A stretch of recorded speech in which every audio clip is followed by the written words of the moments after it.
Perspektif adalah sesuatu yang aslinya nggak sesimpel yang kita pikirkan, namun juga nggak serumit yang kita bayangkan.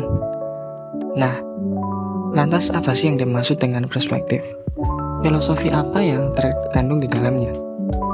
Di segmen kali ini kita akan bahas mengenai perspektif, filosofi di balik perspektif, dan seberapa penting perspektif itu mengubah diri kalian. Selamat datang di segmen Study Kitik.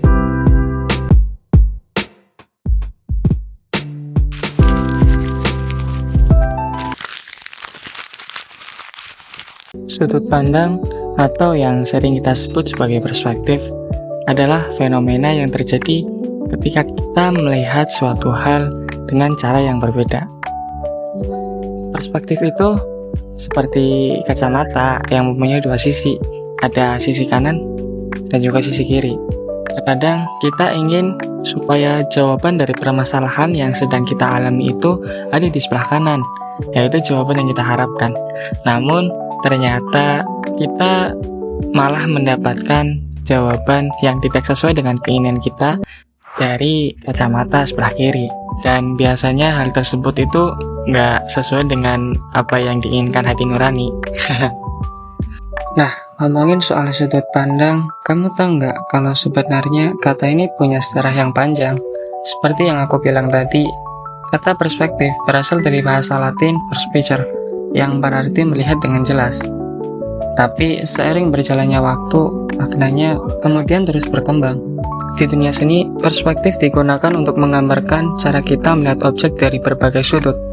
Contohnya, kalau kamu melihat lukisan klasik seperti karya Leonardo da Vinci, dia menggunakan teknik perspektif untuk menciptakan sebuah ilusi kedalaman, seperti satu titik perspektif, kemudian 2 titik perspektif, sampai 3 titik perspektif, yang dimana itu sering diterapkan dalam menggambar suatu objek supaya terlihat berbeda dari berbagai sudut.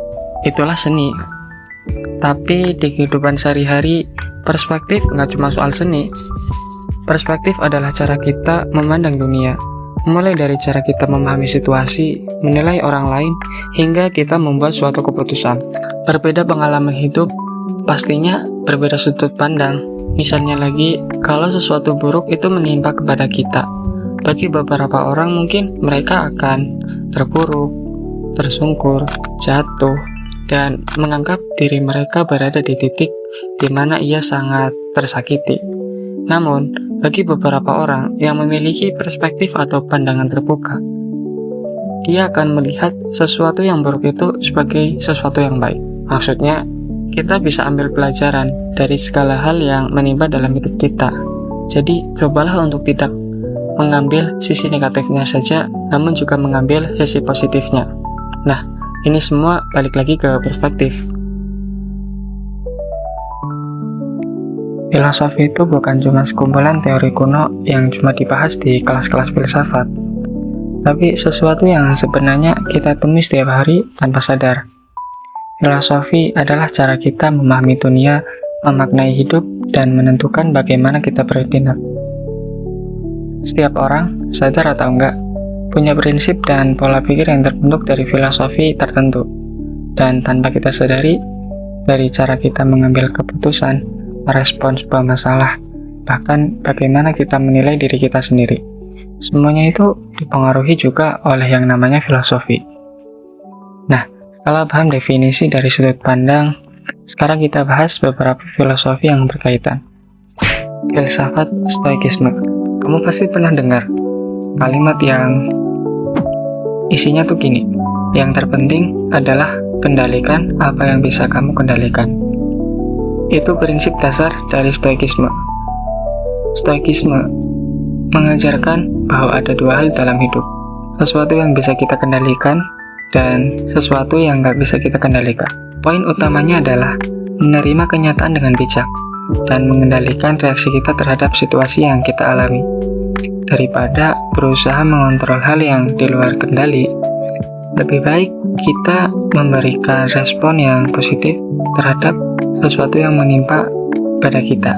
Bagi orang yang menerapkan stoikisme, mereka nggak akan buang-buang energi buat marah, stres, terhadap sesuatu yang memang nggak bisa mereka ubah. Mereka akan lebih fokus pada bagaimana meresponnya dengan baik. Contohnya, bayangin semisal kamu lagi kejebak macet. Orang yang marah karena macet biasanya punya perspektif bahwa waktu mereka itu terbuang dengan sia-sia.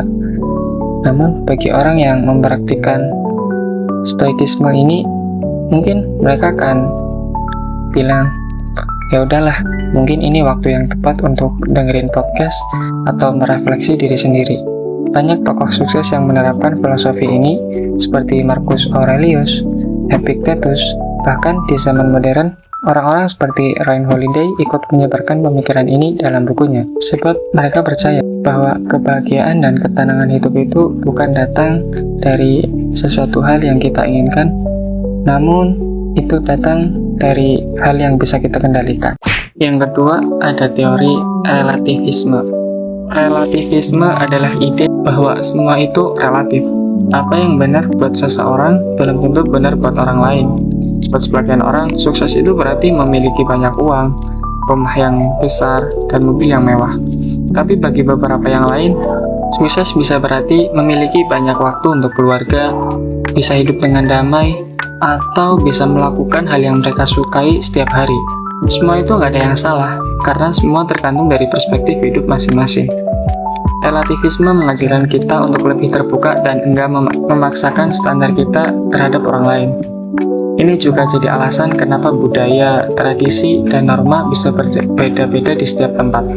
Misalnya, di beberapa negara, bekerja keras sampai larut malam itu dianggap sebagai tanda dedikasi. Tapi di negara yang lain, keseimbangan hidup dan pekerjaan lebih diutamakan. Dua-duanya nggak ada yang salah, karena perspektifnya berbeda.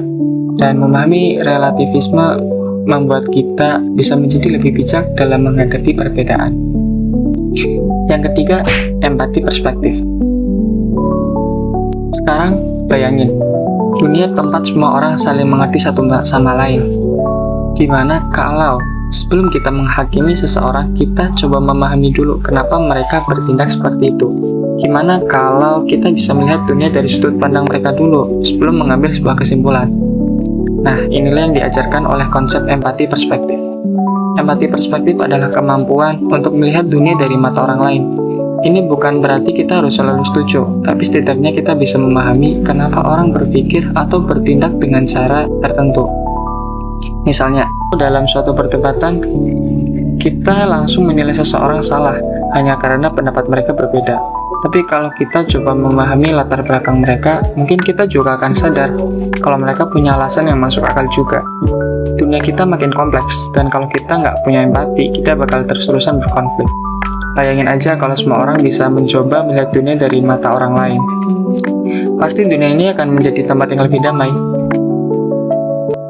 Jadi, gimana caranya kita bisa belajar untuk melihat perspektif yang berbeda? Tentu saja, ini butuh latihan. Yang pertama, buka pikiran dan belajar mendengarkan. Kita terlalu sibuk berpikir apa yang mau kita balas sampai lupa buat mendengarkan orang lain. Coba deh latih diri buat benar-benar fokus mendengarkan. Hindari prasangka. Kita sering membuat asumsi sebelum tahu cerita lengkapnya. Contoh, melihat orang yang suka marah-marah, kita langsung berpikir dia pasti orang yang gak sabaran. Tapi mungkin dia lagi punya masalah besar yang kita sebenarnya nggak tahu. Perluas wawasan. Cara terbaik untuk memahami perspektif yang berbeda adalah dengan belajar. Misalnya dengan membaca buku, nonton film dari budaya lain, atau bahkan mengobrol dengan orang yang mempunyai pengalaman hidup yang berbeda. Dengan begitu, kamu akan lebih mudah memahami perbedaan tanpa langsung menghakimi. Nah, jadi perspektif adalah sesuatu seni untuk memahami dunia. Kita nggak selalu setuju sama sudut pandang orang lain, tapi setidaknya kita bisa belajar untuk menghargainya. Nah, jadi gimana pendapat kamu tentang perspektif? Apakah masih bingung? Atau mungkin kamu memiliki sudut pandang yang berbeda mengenai perspektif? Silakan tulis di komentar. Dan satu kesimpulan yang bisa kita tarik dari segmen kali ini adalah nggak semuanya yang baik akan selalu baik, dan nggak semua yang buruk akan selalu buruk. Maka dari itu, subscribe Mas.